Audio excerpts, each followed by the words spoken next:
Bueno, estamos comenzando a grabar. Buenos días a todos y compartimos la pantalla para ver el tema de hoy, que corresponde a músculo. O sea, en el día de hoy vamos a abordar características que corresponden al tejido muscular. Como les había dicho, hasta ahora habíamos abordado el estudio de los hidratos de carbono y también de los lípidos. En la clase de hoy vamos a comenzar con las proteínas, en donde vamos a ver en general, en el curso de la materia, características que son comunes a muchas proteínas, como la síntesis, la degradación proteica, y también características que son particulares de ciertas proteínas. Y en este caso nos vamos a concentrar en el tejido muscular, que tiene unas proteínas que son bastante particulares, diferentes al resto, propias del tejido muscular, cuya función se centra en la contracción muscular, una función que es esencial en el tejido muscular y que está muy asociado, por supuesto, la función de contracción al metabolismo energético, por cuanto la contracción muscular, para llevarse a cabo, necesita energía en forma de ATP. Entonces también veremos de dónde va a obtener el músculo ese ATP. Como vemos en esta primera imagen, podemos diferenciar que existen tres tipos esenciales de tejido muscular.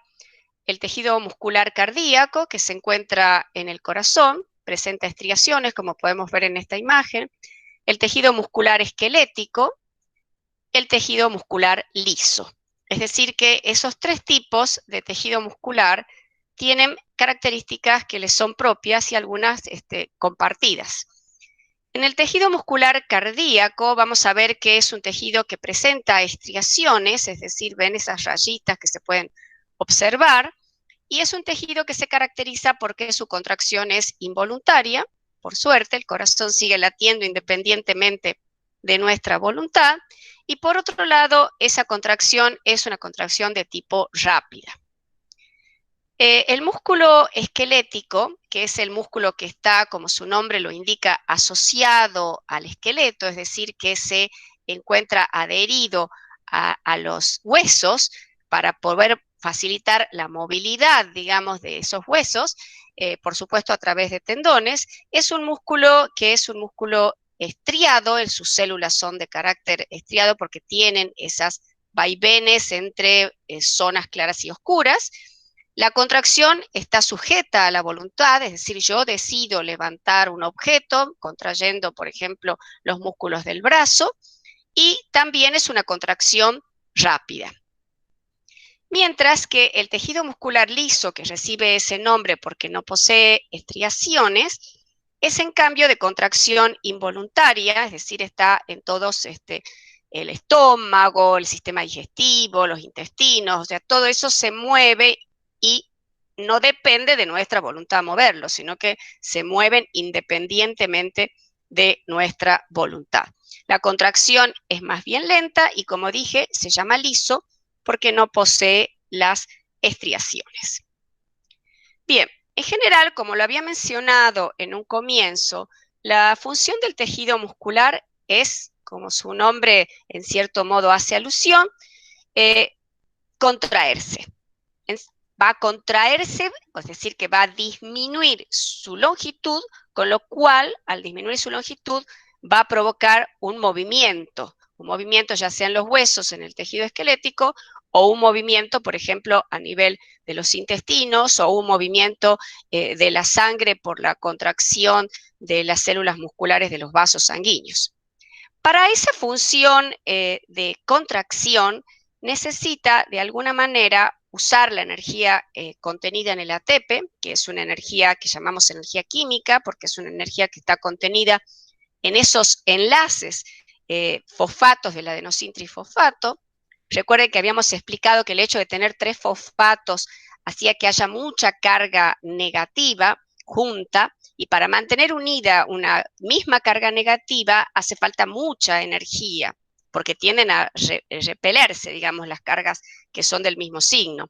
Entonces el ATP guarda mucha energía, y a esa energía que está contenida en los enlaces químicos de los fosfatos del ATP, lo vamos a convertir en una energía mecánica mediante la función del tejido muscular, es decir, una energía que va a provocar un movimiento. La energía química que va a utilizar para luego convertir en mecánica puede provenir del ATP en su gran mayoría, pero también el músculo tiene reservas de una molécula que también tiene un enlace de alta energía, que es el fosfato de creatina o creatinfosfato, que recuerden que es un compuesto que tiene también un enlace fosfato de alta energía, o sea que va a constituir también una reserva del tejido muscular. Cuando se agote el ATP que tenga disponible en el momento, acudirá al fosfato de creatina como primera forma de obtención de energía, después del ATP. Segunda forma sería. Bien, la actividad muscular entonces es uno de los principales determinantes del metabolismo global del músculo, porque el metabolismo va a tender a obtener energía para realizar la contracción, tanto en estado basal como en estado activo. Cuando hablamos de estado basal, estamos hablando de un estado de reposo, en el que, digamos, no estamos corriendo una maratón como sería el activo, pero sin embargo, en ese estado también hay un gasto energético y también hay contracciones musculares para mantener la postura, contracciones musculares para movilizar la sangre y contracciones musculares para el sistema digestivo. O sea que nunca dejan de contraerse los músculos, están en un continuo movimiento y acción. En cuanto a la cantidad de tejido muscular expresado como porcentaje de la masa corporal total, el tejido muscular esquelético no tiene el mismo porcentaje a lo largo de la vida, sino que cuando nacemos el porcentaje es relativamente más bajo que cuando se trata de un adulto. Estamos hablando de un adulto en situación de salud, un adulto sano. Lógicamente, si tiene alguna enfermedad relativa a los músculos, puede que eso varíe. Un 40% aproximadamente en un adulto sano, un 25% al nacer, es decir, que vemos que hay un crecimiento de la masa muscular a medida que hay un crecimiento general del cuerpo. Y en el anciano vamos a ver que tenemos una disminución significativa de la masa muscular relacionada a la masa corporal total. Y esto ocurre, lo podemos observar, digamos, en que disminuye, por ejemplo, el tono muscular y disminuye la cantidad de tejido muscular en los brazos, en las piernas. Eso se puede ver, digamos, en la persona anciana, donde el balance nitrogenado, es decir, la cantidad de proteína que se sintetiza con relación a la que se degrada, está en un sentido que no es positivo, sino que se está degradando un poco más de lo que se sintetiza, como fruto de la vejez.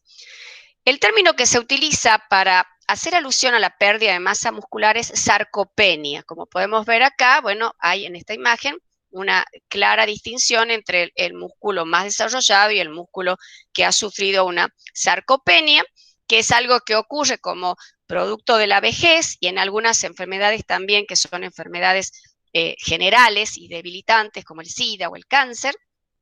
Y se debe justamente a que se pierde la cantidad de fibras musculares. No solamente se pierde la cantidad de fibras musculares, sino que también hay una disminución de las neuronas que denominamos motoras, o sea, esas neuronas que van a inervar al músculo y le van a avisar al músculo que se contraiga, al que va a llevar la información de contracción. También disminuyen esa cantidad de neuronas motoras. Y por supuesto también una causa es la disminución de actividad física, o sea, se puede compensar en gran medida mediante la actividad física, incrementar la masa muscular. En cuanto al músculo esquelético, vamos a desarrollar en estas clases estos 4 aspectos, que serían la estructura general que tiene el músculo, luego detenernos en cuáles son las proteínas que componen ese músculo esquelético, cómo se realiza el proceso de la contracción muscular y algunos aspectos relacionados al metabolismo de la célula muscular. En cuanto a la organización general del músculo, vamos a tener que, si pudiéramos separar, digamos, un músculo, estaría compuesto ese músculo a su vez por fascículos musculares, o sea, por un conjunto de fascículos musculares. A su vez, ese fascículo muscular estaría compuesto por fibras musculares. Cuando hablamos de fibra, estamos haciendo alusión a las células musculares. fibra muscular, y esa fibra muscular a su vez está compuesta por miofibrillas, es decir que dentro la célula muscular o fibra tiene un gran número de miofibrillas. En este esquema se puede ver, se trata de un músculo esquelético, cómo el músculo esquelético a través del tendón se adhiere al hueso para que su contracción provoque la movilidad de este hueso. Por eso hablábamos de músculo esquelético, porque está asociado al esqueleto. Bien, entonces, este esquema muestra lo mismo, pero siempre es bueno verlo desde dos perspectivas. Este músculo, que está compuesto por numerosos fascículos, los fascículos están compuestos por células o fibra muscular, y la fibra muscular está compuesta por miofibrillas. En este caso vemos que la fibra muscular o célula está recubierta, como cualquier célula, por una membrana que vamos a ver que se denomina sarcolema, y a su vez en este esquema se muestra cómo esas miofibrillas ya poseen esas estriaciones características de los músculos estriados. Estriaciones que muestran zonas claras y zonas oscuras, líneas que denominamos línea Z, y el sarcómero, que es el espacio comprendido entre dos líneas Z. Y si vamos ya a un nivel no microscópico, como estaríamos acá, sino a un nivel molecular, podríamos distinguir las moléculas que componen cada uno de los filamentos que constituyen esas miofibras, que a su vez constituyen la fibra muscular. Bien, veamos un poquito más en detalle lo que habíamos mencionado. La fibra muscular estriada, esquelética, denominada también miofibra o célula muscular, tiene la característica que posee varios núcleos, porque se originó en un momento por una fusión de varias células. Lo cierto es que la célula muscular tiene varios núcleos, es una característica típica. Y está recubierta, acá podemos ver un corte, por esa membrana que denominamos entonces sarcolema, es el nombre específico que se le otorga a la membrana plasmática de esta fibra muscular. Entonces, multinucleada y rodeada por una membrana denominada sarcolema, que es excitable, es decir, que es una membrana que va a poder a través de ella sufrir una transmisión de un impulso nervioso, como por ejemplo una despolarización y polarización, como ocurre en la célula neurona, que es la célula del sistema nervioso. O sea, es excitable.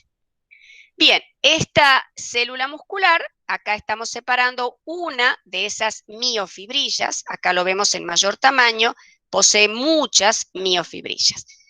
En este esquema podemos ver entonces el sarcolema o membrana plasmática, uno de los tantos núcleos que tiene esta fibra, porque es un trocito de la fibra que estamos ampliando.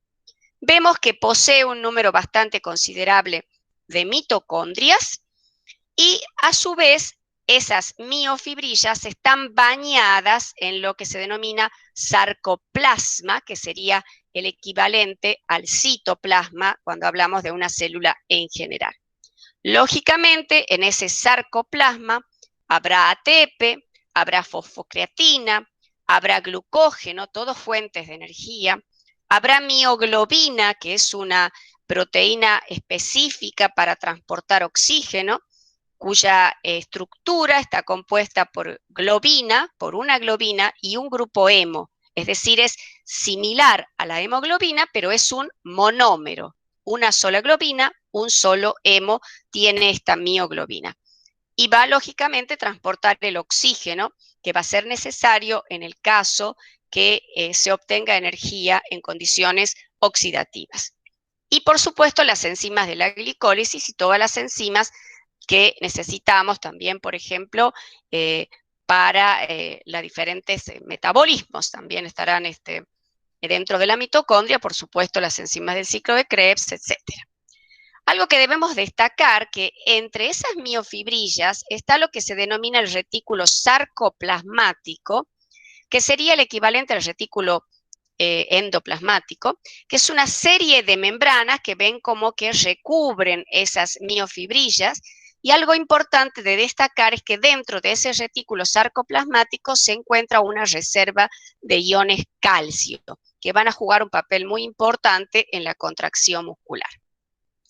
Y otra cosa que también tendríamos que mencionar es que esta membrana denominada sarcolema tiene una serie de invaginaciones de la membrana formando especie de túbulos. Ven que entran estos túbulos que están simbolizados en amarillo en el esquema, que son los denominados túbulos T, que permiten que un estímulo nervioso que llegue a la membrana denominada sarcolema de la fibra muscular, ese estímulo pueda trasladarse a través de esos túbulos T y llegar al retículo sarcoplasmático, para que el retículo sarcoplasmático, cuando llegue el estímulo para la contracción, libere ese calcio que tiene dentro acumulado, que es necesario para que se inicie la contracción muscular. La imagen al microscopio de un tejido muscular estriado nos muestra que hay una serie de bandas oscuras, como sería toda esta zona A, que es una zona oscura, esta zona A, y también una zona I, que es en cambio una zona más clara. O sea que hay una alternancia, oscuro, claro, y así se dan las estriaciones que tiene este tejido muscular. La región central de la zona A es una zona que se denomina zona H y que inclusive llega a tener una línea central denominada línea M, que acá no se ve muy claro. Y la zona central de las bandas I se denomina Z o disco Z, porque en realidad, si bien esta imagen es plana, en realidad hay que imaginarse que no es una línea, sino que tiene el aspecto, digamos, de un disco, porque sería como un corte que realizamos de la miofibrilla. Esa alternancia se debe, entre zonas claras y zonas oscuras, se debe a las moléculas, a los filamentos, y a su vez las moléculas que componen los filamentos, pero en este caso las estriaciones se deben a una disposición especial de filamentos de dos tipos, que son los filamentos gruesos y los filamentos finos. De forma tal que en las bandas I, que son las bandas claras, hay solamente filamentos finos, mientras que en la zona o banda A, que es la oscura, hay filamentos gruesos y filamentos finos, excepto en la zona H, donde solamente hay filamentos gruesos. Acá se realizan cortes y vemos que la zona H solamente tiene filamentos gruesos y podemos observar la disposición altamente simétrica que poseen esos filamentos. Si el corte lo hiciéramos a esta altura, donde hay filamentos gruesos y finos, podríamos ver cómo cada filamento grueso se rodea de 6 finos que están acá, estos 6, y a su vez cada filamento fino se rodea de 3 filamentos gruesos. Lo cierto es que tienen una disposición altamente simétrica y hay que tomar en cuenta que si bien en un dibujo estamos viendo acá solamente, por ejemplo, 3 filamentos finos de un lado y 4 filamentos gruesos, no es que hay 3 y 4, sino que son discos y en esos discos están los diferentes filamentos finos y gruesos que componen el músculo. En este esquema se puede ver claramente lo que está simbolizado en este esquema es lo que denominamos sarcómero, que es el espacio comprendido entre dos discos Z y que es la unidad funcional porque es la mínima unidad del músculo esquelético capaz de contraerse. Entonces, por eso le llamamos unidad funcional del músculo. En cuanto a los túbulos T que habíamos mencionado anteriormente, acá hay un esquema donde se puede ver más claramente estas invaginaciones de la membrana o del sarcolema. Fíjense en este dibujo cómo está simbolizado en un color amarillo claro el sarcolema y cómo el sarcolema ingresa al interior de la fibra muscular mediante esa invaginación que denominamos túbulo T. y que dijimos que en cierto modo esto favorece la conducción de esa despolarización que se ocasiona cuando llegue el mensaje químico aquí a la membrana sarcolema. Toda esa despolarización de la membrana se va a trasladar, digamos así, a través de ese túbulo T y que va a tomar contacto con esto que está en celeste, que es el retículo sarcoplasmático donde está acumulado el calcio. Cuando llegue ese mensaje mediante una despolarización, el retículo sarcoplasmático lo que va a hacer es responder en consonancia, liberando el calcio hacia el sarcoplasma, es decir, el citoplasma de la célula, para que inicie la contracción muscular, como lo vamos a ver enseguida. Fíjense, acá tenemos un músculo que está en reposo en este esquema, y en un músculo en reposo, esto es un corte del retículo sarcoplasmático, está acumulando calcio, es decir, que está permitiendo que el calcio que haya en el sarcoplasma ingrese al interior del retículo y se acumule o se almacene en su interior. Esto ocurre con el músculo en reposo. Cuando el estímulo dado por la despolarización se transmite a través del túbulo T, hay unos receptores acá que permiten que estos canales de calcio que habitualmente están cerrados se abran y el calcio se libere hacia el sarcoplasma. Esto ocurriría ya no en reposo, sino en un estado de contracción muscular. Es decir, en estado en reposo, el calcio está acumulado en el interior de las vesículas del retículo sarcoplasmático. Vayamos a ver un poquito más de la estructura antes de entrar en el mecanismo propiamente dicho de la contracción muscular, la estructura de esos filamentos finos y gruesos y qué proteínas son las que componen estos filamentos. En el esquema podemos ver un filamento grueso y el aspecto que toma ese filamento grueso, que está compuesto por innumerables moléculas de miosina, que son las que vemos en el extremo inferior. Esta sería una sola molécula de miosina que está compuesta por, en realidad, 6 subunidades, 2 que son de mayor tamaño, que tienen una cabecita globular y una extensión más fibrosa. Esa parte, digamos, más fibrosa se entrelazan las dos, porque estas son 2 cadenas pesadas, y tiene unas cadenas ligeras o livianas, 2 cada una de las cabezas, de manera que forma un hexámero. Algo muy importante de las cabezas globulares de la molécula de miosina es que posee un sitio para unirse a la actina que compone el filamento delgado, de manera tal que se podrán establecer puentes entre los filamentos finos y los filamentos gruesos a través de las cabezas de miosina que tienen un sitio para unirse a la actina que compone los filamentos delgados. Y además, otra cuestión importante de estas cabezas globulares de miosina es que tienen un sitio que toma actividad enzimática para degradar el ATP. O sea, no, es un sitio en el cual no solamente se va a unir el ATP, sino que se va a formar ADP y fósforo inorgánico. Es decir, que se va a producir la ruptura de ese ATP para liberar la energía en estos sitios de unión que tiene la cabeza globular de la miosina. En cuanto al filamento delgado, si vemos cuáles son las proteínas que lo componen, el filamento delgado está compuesto por una asociación de moléculas globulares de actina, por una asociación de moléculas fibrilares de tropomiosina y también por una troponina que en realidad no es una, sino un trímero que tiene 3 subunidades diferentes. O sea que esos son los 3 tipos de moléculas que componen el filamento fino. Veamos un poquitito más en detalle.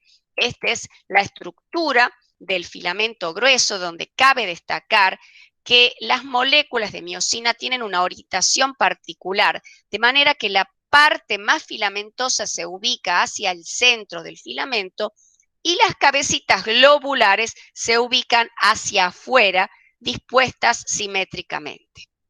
Esto es un filamento grueso formado por innumerables moléculas de miosina.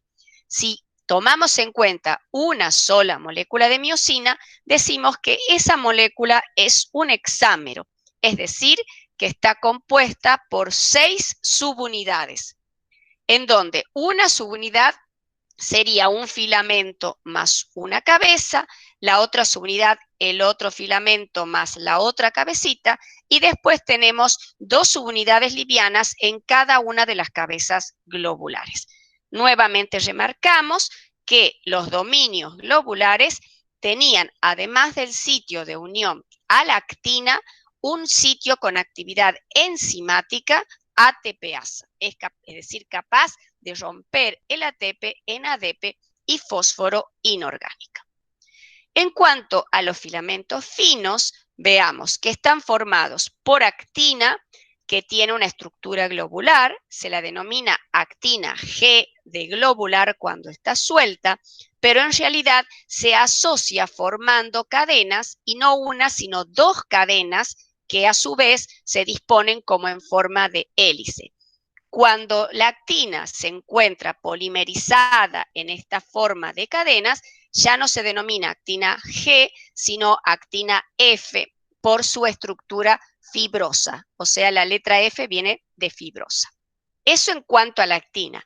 Luego tenemos la tropomiosina, que tiene un aspecto como de cuerda, que en realidad son 2 subunidades que están entrelazadas como si fuese un hilo de lana o piolín, y que se unen de manera tal que esa tropomiosina se va ubicando en el surco que queda entre las 2 cadenas de actina. Y en cuanto a la troponina, que dijimos que tenía 3 subunidades diferentes, tiene una denominada troponina T, que se une a la tropomiosina, una denominada troponina C, que se va a unir al ion calcio, que dijimos que era necesario para la contracción muscular, y una troponina I, que en realidad va a inhibir la interacción entre la miosina y la actina. Recuerden que ustedes habían visto la determinación de troponina para el infarto agudo de miocardio, ya que se liberaba parte de esta proteína a la sangre, fruto de la destrucción, digamos, del tejido muscular cardíaco, y eso nos podía servir para un diagnóstico precoz.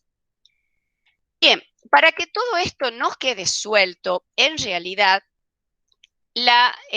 los filamentos gruesos que están simbolizados acá en celeste están unidos al denominado disco Z por una proteína en forma de resorte que se denomina titina, de forma tal que esta proteína titina va a evitar que el sarcómero se rompa durante la contracción muscular o la relajación, de manera que esa especie de resorte le va a permitir al sarcómero achicarse en la contracción y extenderse en la relajación sin que ocurra ningún deterioro del mismo. Acá podemos ver cómo, digamos, puede ocurrir que hay una compresión del sarcómero, o sea, un cambio en el tamaño, cuando el sarcómero de alguna manera se va a diferenciarse de acuerdo a la contracción o a la relajación en cuanto a su tamaño. Estas moléculas de titina, que son las que insertan al filamento grueso, al disco Z, van a hacer las veces de un resorte, estirándose o disminuyendo su tamaño. Bien. Por otro lado, tenemos otra proteína denominada nebulina, que se encuentra en el centro de los filamentos delgados, que también modula de algún modo el tamaño de esos filamentos de actina para que no se modifiquen. Y una tropomodulina, que es la que va a ubicarse en el extremo también de los filamentos delgados, para de algún modo mantener su estructura. Entonces, estas son como proteínas adicionales que tiene el tejido muscular y que van a ayudar en cierto modo a mantener todo en su lugar.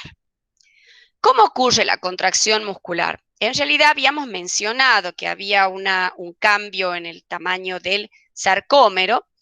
El modelo que se acepta es el modelo que se denomina de filamento deslizante. Es decir, que cuando hay una contracción muscular, el sarcómero se acorta. Acá tenemos un músculo relajado y el sarcómero sería la distancia entre esos dos discos Z.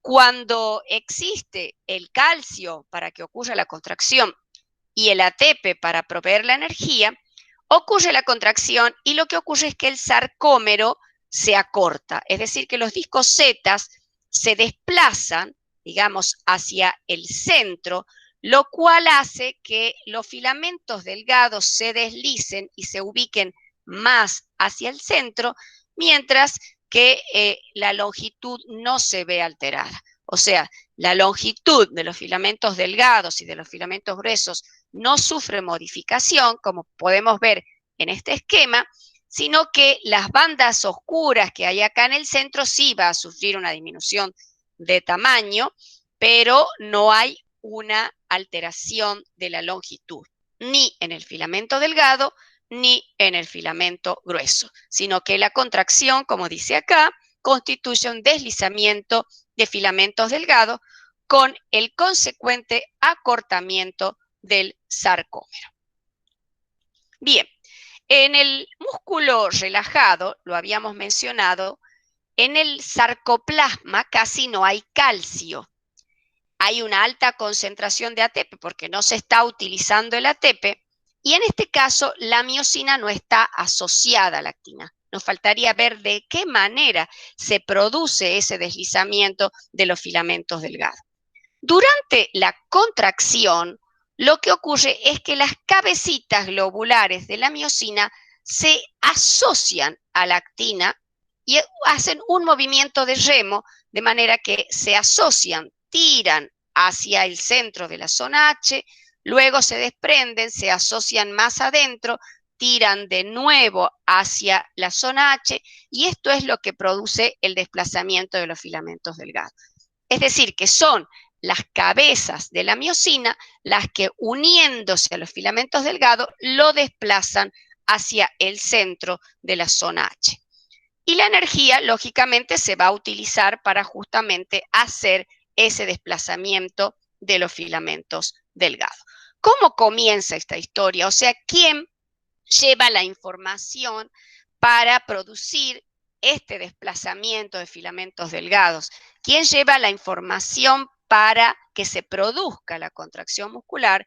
Y es efectivamente a nivel nervioso, una neurona denominada motoneurona en términos generales va a llevar la información química hacia el músculo para que el músculo se contraiga. Lógicamente, esto viene del sistema nervioso, que el sistema nervioso en forma de voluntad, con la voluntad, digamos, provoca la contracción muscular. Entonces, la neurona lleva esa información en forma de despolarizaciones sucesivas de la membrana y llega el terminal axónico a unirse, digamos, fisiológicamente, no físicamente, con la célula nerviosa o fibra muscular. Acá vemos una microfotografía en donde podemos ver de un lado la célula nerviosa, el terminal axónico, y del otro lado la célula muscular con sus mitocondrias para producir ATP y con sus estriaciones, y con esos túbulos T que son esas invaginaciones de la membrana. En la célula muscular podemos ver las vesículas que contienen el neurotransmisor, que en este caso es la acetilcolina. En este esquema podemos ver entonces cómo la neurona motora con sus terminales axónicos o su botón axónico conecta con la fibra muscular en una unión denominada unión neuromuscular y libera. Acá esta es una ampliación del terminal axónico en donde vemos las vesículas con acetilcolina. Las vesículas se fusionan con la membrana del terminal axónico, o sea, la membrana de la neurona, membrana de la vesícula con membrana de la neurona, liberando, digamos, al espacio el neurotransmisor, que es la acetilcolina, que encuentra su receptor en el sarcolema, es decir, en la membrana de la célula muscular. Al unirse al receptor, este es un receptor de tipo denominado nicotínico, que es en realidad un receptor ionotrópico, que lo que va a hacer cuando la acetilcolina se una al receptor es provocar el ingreso de sodio, de manera tal que al ingresar el sodio, que es una carga positiva, al interior de la célula muscular, positiviza el interior respecto al exterior y eso constituye una despolarización. ¿Por qué decimos que constituye una despolarización? Porque en realidad normalmente las membranas están polarizadas de forma tal que el interior es más negativo con respecto al exterior. Eso lo mantiene la bomba de sodio-potasio ATPase. O sea, normalmente el interior es más negativo.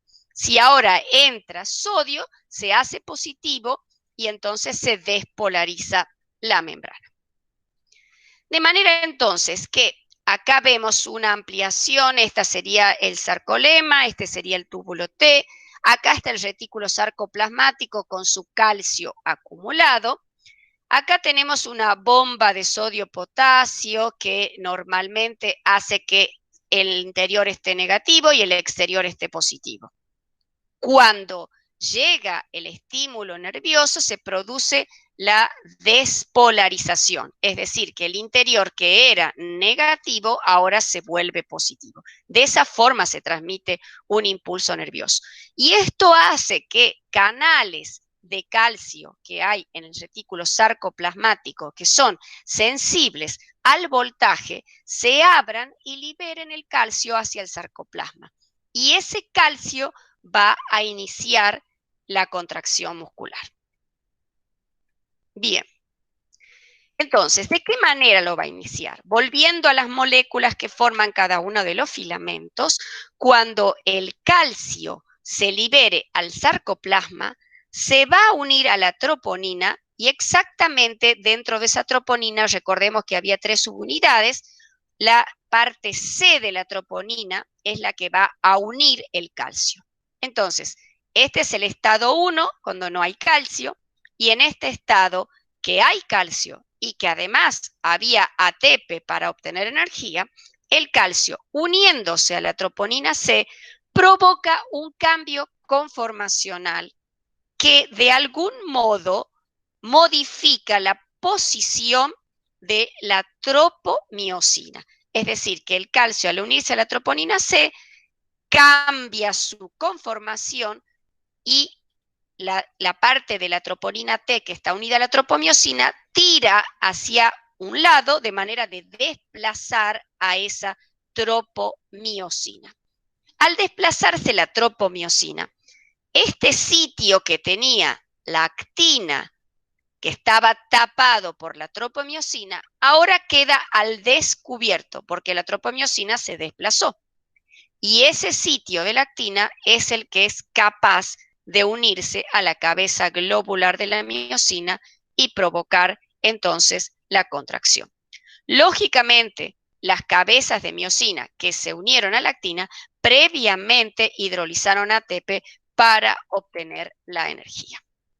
Bien, más de lo mismo, en primer lugar llega el mensaje despolarizando y repolarizando la membrana de la neurona motora, se fusiona las vesículas con acetilcolina, se libera la acetilcolina a la hendidura sináptica y esa acetilcolina encuentra sus receptores de acetilcolina, se provoca una despolarización que se transmite a lo largo de todo el sarcolema hacia los túbulos T que están muy cerca de los retículos sarcoplasmáticos.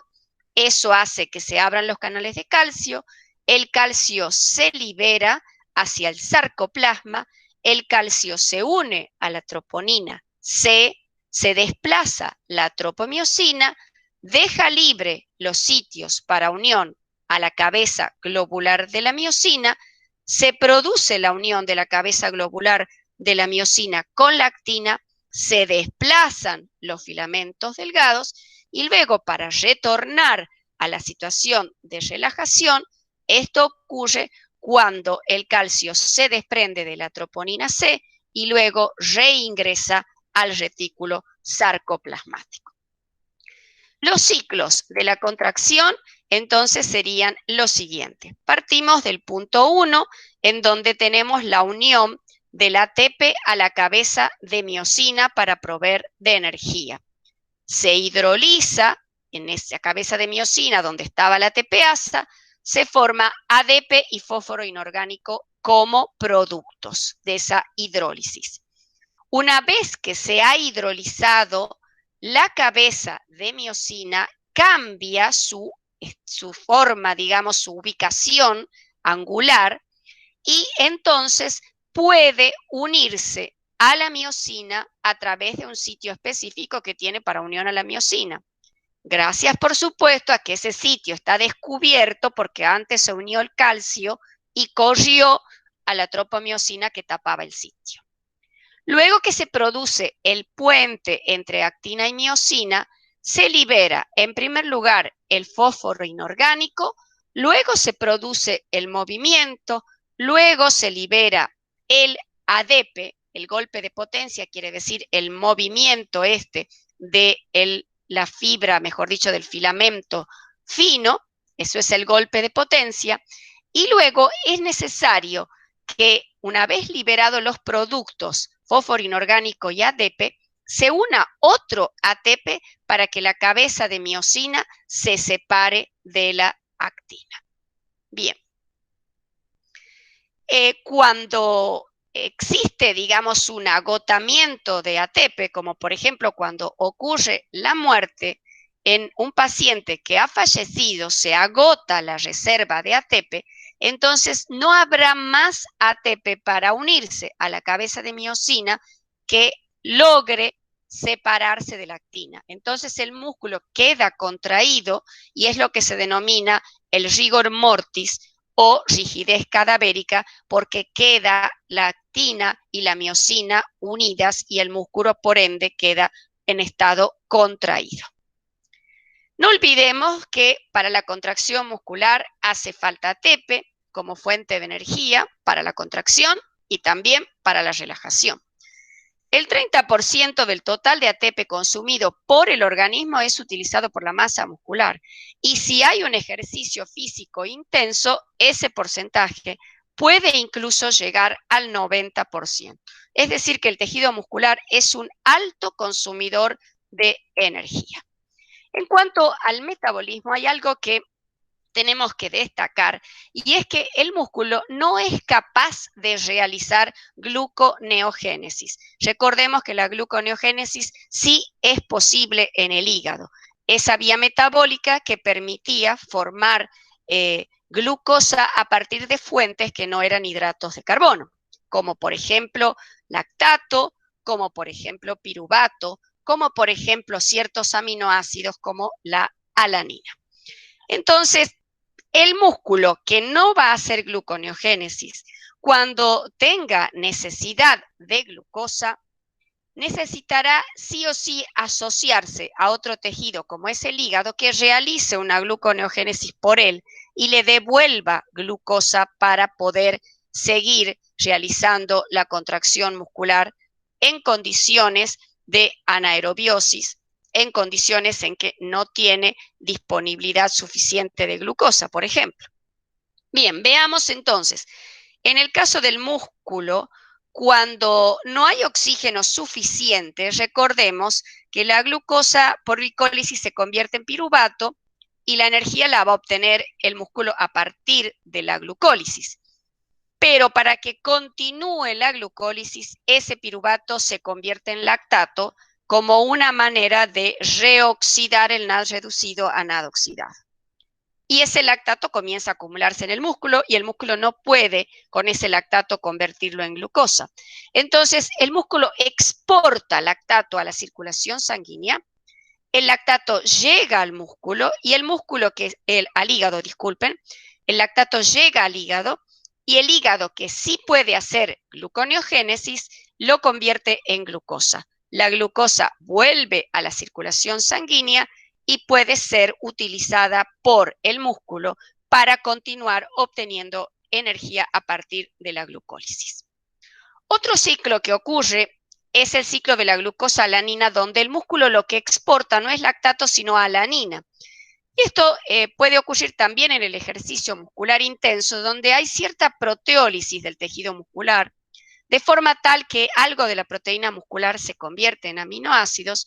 Los aminoácidos desprenden el grupo amonio, y ese grupo amonio transamina generalmente a glutamato, y el glutamato con el piruvato que viene de la glicólisis podrán formar alanina y alfa-cetoglutarato por la acción de la alanina aminotransferasa, que era una de las transaminasas características. De forma tal entonces que ahora esa alanina va a salir hacia la circulación sanguínea, es decir, que el músculo exporta también alanina, y esa alanina volverá por transaminación a ser piruvato nuevamente en el hígado, a donde llega, y el piruvato por gluconeogénesis dará glucosa, y la glucosa sanguínea volverá a ser una fuente de energía del músculo. O sea que son dos formas que tiene el músculo de mandar productos de exportación a la sangre para que el hígado haga el trabajo por él de convertir esos productos en glucosa y proveerle a través de la circulación sanguínea de glucosa suficiente para que siga obteniendo energía en condiciones de anaerobiosis. Por otro lado, también recordemos que la fosforilación reversible de la creatina es una reacción importante en el músculo, por cuanto la creatina puede ser convertida en un fosfato de creatina que tiene aquí un enlace rico en energía, y es una forma de reserva energética que tiene el músculo, de manera tal que puede, en esta reacción reversible, convertir el fosfato de creatina nuevamente en creatina, liberando este grupo fosfato como fuente de energía.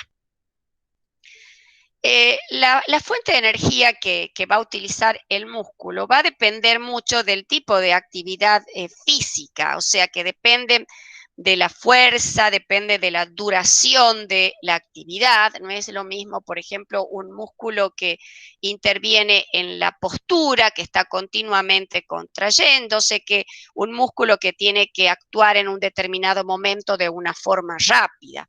O sea, tanto el tiempo, si la contracción va a ser rápida, si va a ser lenta, la fuerza necesaria, va a condicionar, en cierto modo, de dónde obtiene el músculo primariamente la energía. Si, por ejemplo, es una contracción que es muy intensa y rápida, como por ejemplo salto en altura, levantamiento de pesa, lanzamiento de vale, un saque de tenis, o sea, tiene una duración corta pero un consumo alto.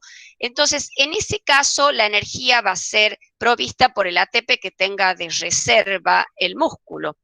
Mientras que si ya es una carrera de velocidad, unos 100, por ejemplo, necesitamos un poco más de energía, dura un poco más el tiempo de la contracción, podemos hacer uso de la fosfocreatina que está de reserva.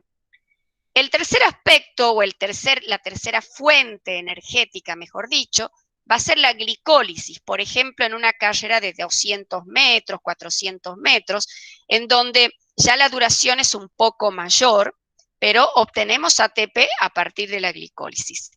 Y en sistemas que requieran mucho mayor tiempo, como por ejemplo una maratón que dure una hora, o sea, carreras más largas o un tiempo mayor de contracción, pero no tan intensa, entonces ya van a ser sistemas en donde sí vamos a poder hacer uso de sistemas aerobios, es decir, de la fosforilación oxidativa que ocurre en la mitocondria, es decir, hacer uso de la síntesis de ATP porque hay una provisión de oxígeno, porque la actividad no es tan intensa, entonces nos puede conducir a una provisión de oxígeno de manera continuada y que nos dé el tiempo necesario también para sintetizar el ATP a partir de diferentes fuentes, como podrían ser, por ejemplo, de ácidos grasos, de la beta-oxidación de un ácido graso.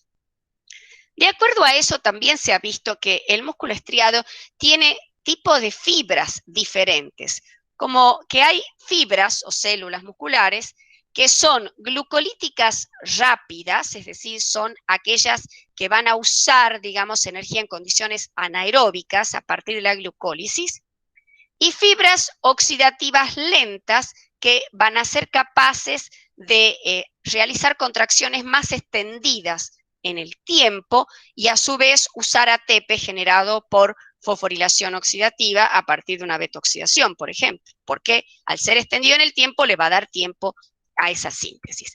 Y entonces, de acuerdo a eso, se vio que los tipos de fibra tenían diferentes características. El glucolítico rápido, como es rápido y no tiene tiempo de sintetizar ATP por fosforilación oxidativa, en realidad tiene menos cantidad de mitocondrias, donde se realiza la fosforilación oxidativa, y también tiene menos cantidad de mioglobina, que es la especializada en transferir el oxígeno. Mientras que las fibras que son oxidativas lentas, que van a tener tiempo de la fosforilación oxidativa, son ricas en mitocondria y ricas en mioglobina. En el caso de las fibras glucolíticas rápidas, van a tener mayores depósitos de glucógeno para ver si se puede liberar algo de glucosa para la glucólisis, mientras que el oxidativo lento, en cambio, va a preferir como fuente de reserva los triglicéridos, un contenido graso para tener ácidos grasos que puedan de algún modo hacer beta-oxidación. En las glicolíticas rápidas, entonces, van a depender, como dije, de la glucólisis, de la degradación del glucógeno y de la glucólisis anaerobia para contracciones que son cortas, son breves, pero que tienen mucha fuerza y mucha intensidad. Mientras que en el oxidativo lento van a utilizar más los ácidos grasos para sintetizar el ATP y pueden mantener unas contracciones que tienen una intensidad baja, pero en un periodo largo. Típicamente un maratonista que está corriendo una maratón. Los glucolíticos rápidos, entonces, vuelvo a decir, no pueden mantener la contracción en largos periodos y en cambio en el oxidativo lento sí lo pueden mantener durante largos periodos y también tienen una mayor densidad capilar. Incluso se ha visto que el aspecto del músculo que tiene, por ejemplo, muchas fibras oxidativas lentas, es más rojizo el músculo por justamente la alta irrigación que posee. Supongamos, hay aves que son migratorias, que van a hacer periodos largos de vuelo y que su carne es más rojiza que el caso, por ejemplo, de un pollo que no va a volar más que un poquitito, que en cambio tiene una carne más blanca, porque tiene una menor irrigación y tiene más fibras de tipo glucolítico rápido, que están menos irrigadas y que no va a ser sometido a periodos largos de contracción muscular. Entonces, también eso lleva a aspectos diferentes del músculo. Por ejemplo, en el caso del tejido muscular cardíaco, también es un tejido que está muy irrigado y que más se asemeja a un tipo de oxidativo lento porque está sometido a contracciones musculares casi permanentes, o sea, todo el tiempo está contrayéndose, por eso es que también es un tejido más irrigado y se podría asemejar más el tejido cardíaco a un tipo de oxidativo lento. En realidad el tejido cardíaco usa la energía fundamentalmente a partir de ácidos grasos, son los que más proveen ATP.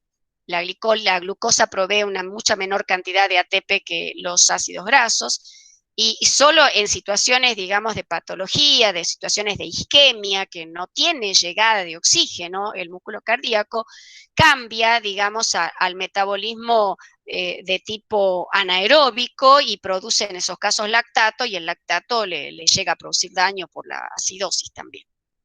Bien, Entonces, tendríamos dos tipos generales de ejercicios. Un ejercicio de tipo anaeróbico, donde es muy intenso y breve. Acá tenemos un levantador de peso como ejemplo, donde la provisión de oxígeno es insuficiente, donde se usa lo que hay de reserva de ATP, lo que hay de reserva de creatinfosfato, y se degrada el propio glucógeno muscular, estimulándose la glucogenólisis y la glucólisis anaerobia con producción de ATP y producción, por supuesto, de lactato. Fíjense, al ejercicio aeróbico, el típico ejemplo, una maratón, que es menos intenso pero sostenido en el tiempo, donde nos da lugar a que haya una provisión de oxígeno suficiente, donde se puede generar el ATP por fosforilación oxidativa, donde los sustratos que son provistos por la sangre, como glucosa, ácidos grasos, cuerpos cetónicos que vienen del hígado, van a ser fuentes energéticas. Y también, por supuesto, puede utilizar sus propias reservas, tanto de glucógeno como de triglicéridos. Bien, terminamos entonces la clase con este esquemita que nos muestra la contracción del músculo esquelético. Fíjense cómo viene el potencial de acción a través del sarcolema, que va produciendo la despolarización, es decir, el cambio de polaridad de la membrana de negativo a positivo, luego se repolariza, se transmite por el túbulo T, se libera el calcio, se une a la troponina C, la tropomiosina se desplaza, la miosina puede unirse por su cabecita, puede producirse el movimiento del filamento fino gracias al movimiento de la tropomiosina. Y con esto entonces damos por terminado la clase. Muchas gracias por su atención.